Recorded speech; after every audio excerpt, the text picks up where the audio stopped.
पडलो होतो तळजाईला जायला आणि आले 30 किलोमीटर खडकवासल्याच्या पुढे, म्हणजे खडकवासल्याच्या डॅमच्या इथून राईट मारून बॅकवॉटर्सला लागून पुढे आले. आता हे सांभरुण म्हणून काहीतरी गाव आहे.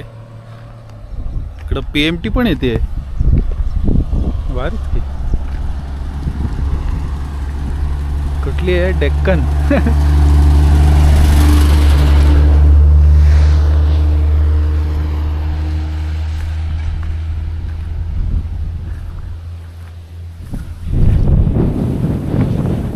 मस्त दिसतात भाताची खात्र.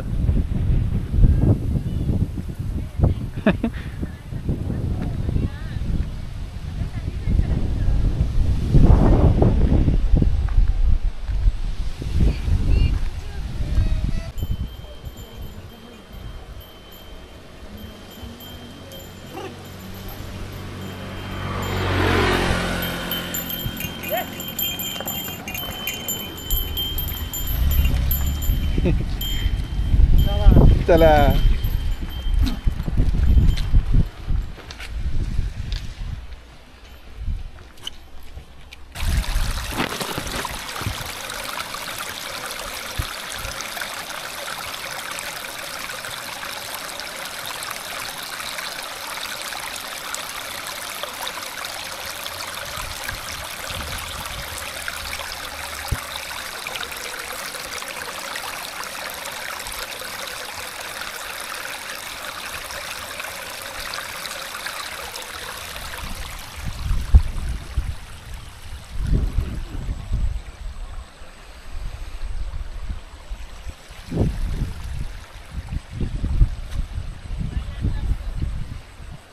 त्या सांभरुण गावाच्या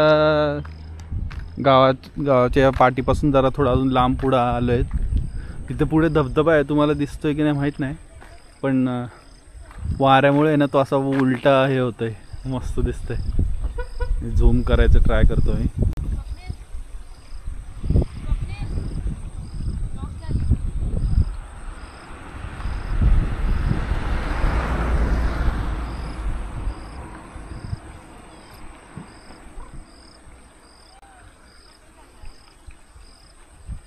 मस्त दिसतंय.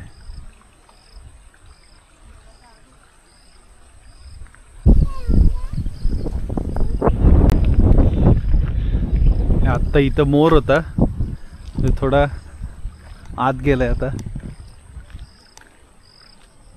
बहुतेक गाड्यांच्या आवाजामुळे वगैरे गेला असेल.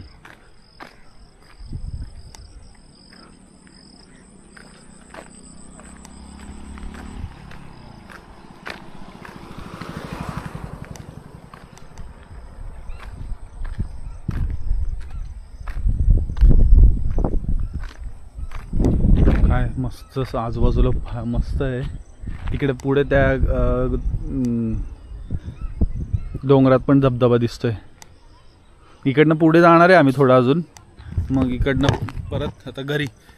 थोडं पुढं करत म्हणत भरपूर पुढे आलं आम्ही. आता बघू, संध्याकाळी 5 वाजले आता.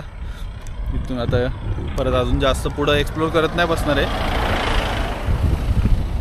आता थोडंसं त्या इथं पुढे हा रस्ता कुठेतरी खाली असं हे होतंय, तिथं पुढे जाऊन युटर्नची जागा मिळाली की मग रिटर्न घरी जाणार. पण हा रूट मस्त आहे. म्हणजे आम्ही आज ॲक्च्युली खडकवासल्याला निघालो होतो तळजाईचं हे करून पण म्हटलं आता निघालं तर खडकवासल्याला जाऊ. खडकवासलाच्या पुढं हे करत मग कुडजे लागतं. कुडजेच्या इथनं पुढं आलं की सांभरुण म्हणून गाव आहे. मग तिथून पुढं आता थोडंसं आम्ही आलो आहे. ते स्प्लेंडर कंट्री जे आहे पुण्यात, मग ते जे आहे म्हणतात, मी रेडिओवरती ॲड ऐकली होती बरेचदा, तर ते मागं आहे तिथे. आम्ही गेलो नाही त्या ह्याच्या आतमध्ये एंट्रन्सच्या, कारण इकडं पुढे यायचं होतं. पण ते एंट्रन्सवरनं तरी भारी दिसत होती जागा स्प्लेंडर कंट्री. ते बघू आता नेक्स्ट टाईम जेव्हा जरा थोडं आधी आलं तर मग तिथे जाऊन बघता येईल. काहीतरी हे शिवगंगा फार्म्स म्हणून आहे, मग त्यासाठी नाही थांबलो मी ॲक्च्युली. इथं हे अशी मस्त ग्रीन फील्ड दिसली एक मस्त, त्यासाठी थांबलोय. अजून कसं दिसतंय ना भारी.